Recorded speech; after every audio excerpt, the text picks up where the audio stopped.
Hi, so I thought I'd make a quick podcast because I've got to wait at the moment, and I thought this is just going to be a good time for me to just emotionally vent / talk about my perspective on certain things at the moment.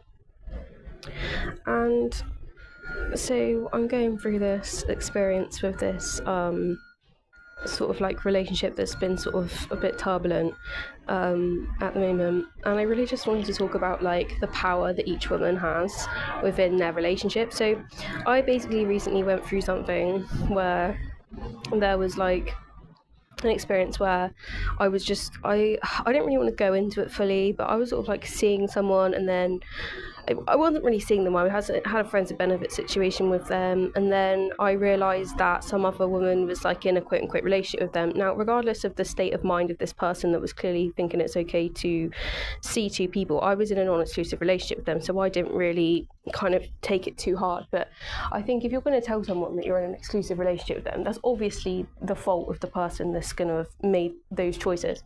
But as I say, I can't really question those choices to the extent because it's not really my business at that time. But obviously I had to then sort of compensate for the fact, obviously I was like involved in this sort of icky situation, and I just think that we've all got the right to be like, but what that situation made me see was that just because you have a relationship with someone and they have had a past, they have an ex with that's someone else or something, and like you get along with your the boyfriend that you had, it doesn't mean that their ex is necessarily what you perceive to be a good person or someone that you would relate to or get along to. Now, I believe we've all got our own levels, and that we all have some sort of purpose on this planet, but also some people are naturally going to be more destructive than other people, and people do shit that's really out of line. And I do think, obviously, like, don't get me wrong, I've had relationships where I've been somewhat mugged off or something by someone, and I've had another, like, I'm just a believer. I've said this before, I did a New Age Jesus video, but I do believe that past life partners are a thing, and that's why I always have like respect for like the relationships I have. It's not to say like every single person that tries to come up to me and date me and stuff I have to have loads of respect for, but I just feel like I always have like resonations with people that I've met them before and stuff like that. I'd say I did a New Age Jesus video, I did experience bad things in the New Age, but sometimes it can be that I have that perspective, and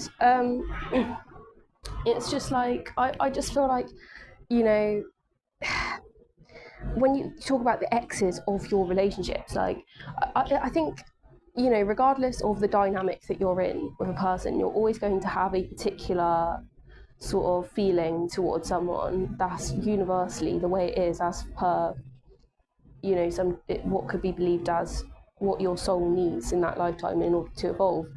And it's just naturally what it is, and it's not just to it's a tricky one, because it's always going to be an icky situation when you're dealing with someone that's got a past or baggage and stuff. Like, that's just life. Like, I've got my own share of it, of course, but it's really just like, I've noticed, like, someone else's dynamic with someone doesn't take away from the dynamic that you've got with them.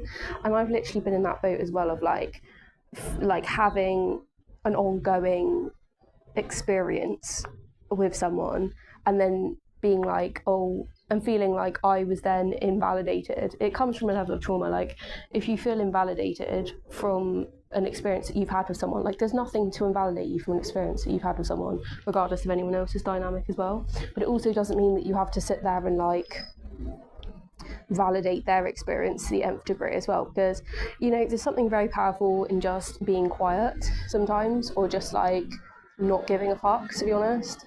Because, as I say, there's a lot of people that's just going to want to chuck you under the bus, or like just be delusional. Basically, people that are just delusional about, or just are dealing with shit, basically, and are just not going to be good company or good vibes for you. So I don't know, and it can be frustrating. Like, I think everything is an experience for growth. But I definitely think that if you have a specific dynamic with someone, there is no person, and this is actually, I think, quite a transcending experience for me for cheating as well, because I think there's this myth I do believe in about cheaters, that if you it depends what situation it is. If it's not a very tangible, strong relationship, then maybe if you cheat on someone, then it's kind of what is going to happen inevitably, and there's no love lost there. But I do believe that there is this myth of, if people cheat, it means that the person that's cheated on has not got something that someone else had, or something like that, and it's just inevitably, like, definitively not going to be the case. Because if you have a genuine like dynamic with someone, whether there's cheating involved or not really just doesn't change that dynamic. It may change the fact that they're going to stay together, like if you've been, if there's been that sort of infidelity or whatever, but it doesn't mean that it takes away from the inevitable dynamic that has been present within that relationship that was experiencing infidelity at the same time, and it's just kind of opened my eyes a little bit, actually. And it's had, because, as I say, I don't think categorically that I've actually been cheated on as per the kind of definition of cheating, if I'm honest, that I know of. Because I think if you're going to be cheated on, you have to have an agreement for an exclusive relationship, and that is not something that I've experienced. So I thought I've been cheated on in the past, and I've sort of had vibes of that happening. I've been in a non-exclusive relationship where they've slept with other people, but again, that was sort of part of the mutual agreement at that time. So I've had those vibes. I'm not saying like I haven't experienced that, and I kind of know the feeling, but also I don't feel like I've really had the sort of like backstab of the persistent feeling of I've been cheated on, and that's like something you've got to live with, sort of thing. Because I don't think I've experienced that personally. But I do know the feeling, as I say. And it's just, I just literally filmed a video recently, I don't know whether I've posted it or whether I'm going to post it, about shitty women and how you deal with shitty women in school. And you literally, I would never ever choose to go back, because some people are genuinely vile by definition, and I just would not ever choose to be around them by any means possible. And the same goes for adulthood as well. If people are, and I do feel like, yes, we all have our levels, and some people are more tolerable than other people, to different, on different levels. But I also think, and I want to go into, the universe makes you who you are, we've all got benefits to society to some degree or another, but it literally goes down to the fact of Donald Trump. Yeah, he runs the country, or has run the country. Would I want to sit down and have a meal with him? No. So it literally comes down to that level of, if someone is, like, someone can be, and I came to this conclusion recently of, like, you don't have to have a personal respect for someone, or a personal kind of, any sort of interaction with someone at any degree that's personal, if you do not choose to, if you do not willingly choose to. Like, there's a sense of healing and sort of love for the collective that can be a sort of very connected experience that's healthy. But also, when it comes to individuals on a specific basis, there is no reason to have any sort of specific feeling towards anyone that you don't care to have an interaction with. Especially when they're going to be detrimental or damaging. Like, there's just no purpose for it. That's why there's abilities to block, there's abilities to sort of be in a disconnected experience from people. And and that's another thing about, sorry about the alarm, it's another thing about toxic and damaging people, is that they will genuinely have the desire to destroy. And if they don't just have the desire to destroy, especially if you're empathic as well, like, that can be a real shit thing. Like, I'm so good at protecting my empathy these days, because I've done a lot of work on that shit. But it's like, people as well will try and, like, forge their way back into your reality.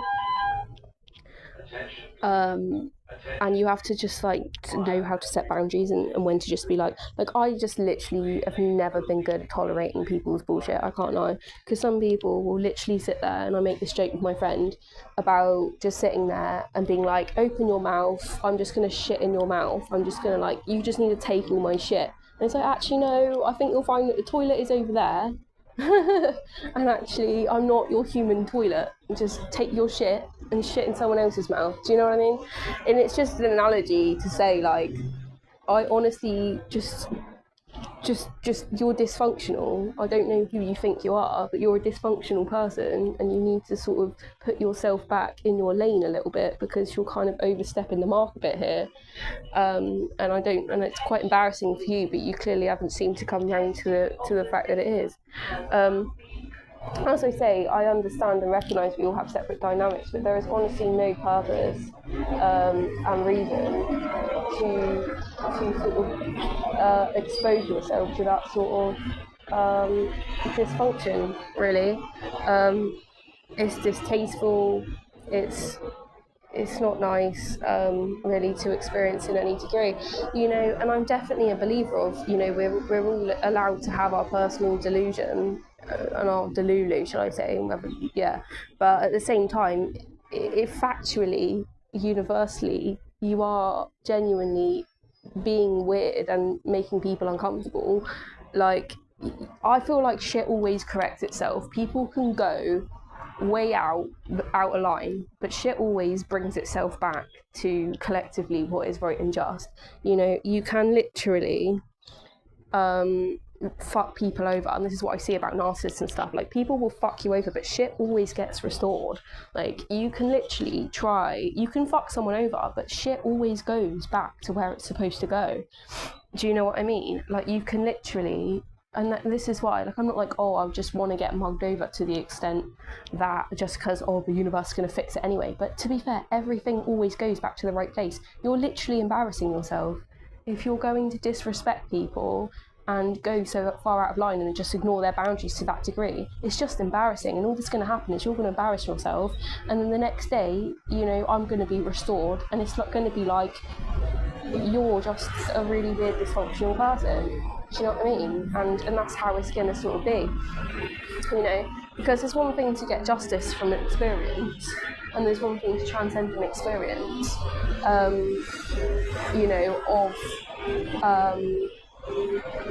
of something, but there's another thing to take a liberty to a degree that you're honestly just not within your rights to do. And it's just quite embarrassing, to be honest. And as I say, we're all on our own personal journey. As I say, a lot of people don't give a fuck whether they take a liberty or not. But unfortunately, as I say, we're all on our own journey, and we all learn the consequences to our behaviours. But I will just say, from this experience I've been having recently, it's just, I already knew, just don't let people mug you off. But also the fact I'm very valid within my experience, regardless of anyone else's experience that they believe that they've got any sort of control over. If I don't have control over my own dynamic, I assure you that you don't have control over my dynamic, and I assure you that you can't ruin it. And it's regardless, it's not even like about the tangible experience that you have within this lifetime. It's a physical dynamic, and some people can't handle that shit. So as I say, it's really, there's really no need to be concerned of anyone else being able to, because this is what people like narcissists do. They make you think, they try and make you doubt, and an environment that because, like, I'm not being funny, during my single era and honestly just growing and thriving, I'm 26 years old, do you know what I mean? I'm not a child, and you have to thrive, you have to enforce thriving. If you're not thriving, then you have to enforce thriving, because thriving is a choice. If you are not thriving, you have to make changes to thrive. Like, I have done so much work on myself and journaling and such like that, where I've been so powerful and in my own power, and I need to continue doing that work. And also another thing I came across on this journaling, on this therapy YouTube channel that I saw was that you really don't backslide. You may think that you're backsliding, but you're not backsliding. You just see something else that you've got to heal from. And sometimes people do just come into your reality so you can heal. But I do believe, as I say, when you've got a genuine dynamic with someone, it's usually not just going to be an experience of sort of karma. It may, and don't let anyone think that it is, but you know, you can have karmic experiences with someone. Again, no should use this video. I can't condone any specific religion. That is just Buddhism talking there, and I do reference Christianity, so I don't know why I can't talk about karma actually. But as I say, I don't want to push any sort of religion or spirituality level, because sometimes people can take that as new age and all that shit, so I have no use to do this video. But as I say, and I've mentioned this before, I could go into this into a video that I was in recently. People really just don't know the damage they do, to be honest, and this is why you have to depict people that are destructive early on, because you know, you never know what someone is dealing with behind closed doors. You know, I am an empathic person, and I literally have checked myself this morning and thought, do you know what, I'm not going to send bad vibes into the universe, because I don't want that bad karma for myself, and I don't want to hurt anyone's feelings. If you honestly have a belief system that clearly isn't aligning with what I can see as functional truth, but you still have that belief system, obviously I'm going to have compassion as a human being.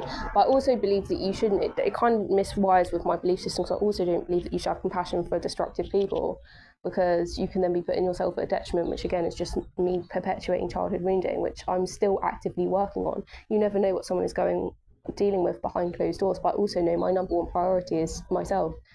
So when people honestly do inflict harm upon someone that's got all this trauma and wounding around situations, you don't know the damage you're necessarily doing, and it's honestly, as I say, people will take liberties left, right and centre if you let them. And you know, you can't stop someone as well. It's another part of things like narcissism and destructive people is, you know, people will take liberties whether you set boundaries with them or not, or whether you say no to them or not, or whether you retaliate or not. It's just what they are. But at the same time, it doesn't have to make your heart any less beautiful. You don't have to sort of take on what they say as fact. You can kind of let them live in their own space, not necessarily giving them any time or space, but you can let them live in their reality for obviously the place that is at this time. And honestly, they say about narcissists, don't react, don't explain, don't I think, is it project? I can't remember. There's like a load of things you're not supposed to do with narcissists. It's just, as I say, and also there's another fact of, you know, we've all gone through that experience where you're with someone and you feel like they've got a toxic ex, but they still seem to not really think that they're that toxic or something. You know, it's really not your business to be involved in someone else's relationship, but there can always be factors that you don't know about that are sort of parts in that. There can be things where you don't know the full side of the story. There can be things where, you know, there's traumas involved on various sides, and as I say, it's not really your place to be involved in someone else's dynamic, because it's not really your sort of place. But all I will say is you are your best and number one priority within the world, and there's no reason that any person should kind of just, you know, not like to take you off that train, to be honest. You know, and people, as I say, narcissism 101, someone will assume a place within your priority list. All I have to say to that is, please go find a toilet. Stop shitting all over me. I'm not interested, thanks though. So yeah, that's all I can say really, because as I say, a lot of people really do have the liberty to do whatever they believe is appropriate. You know, doesn't mean it's right, doesn't mean it's going to stay, doesn't mean the next day there's not going to be some sort of justice to a situation where you're mugged off. It's honestly, you know, it is what it is. But yeah, thanks for listening.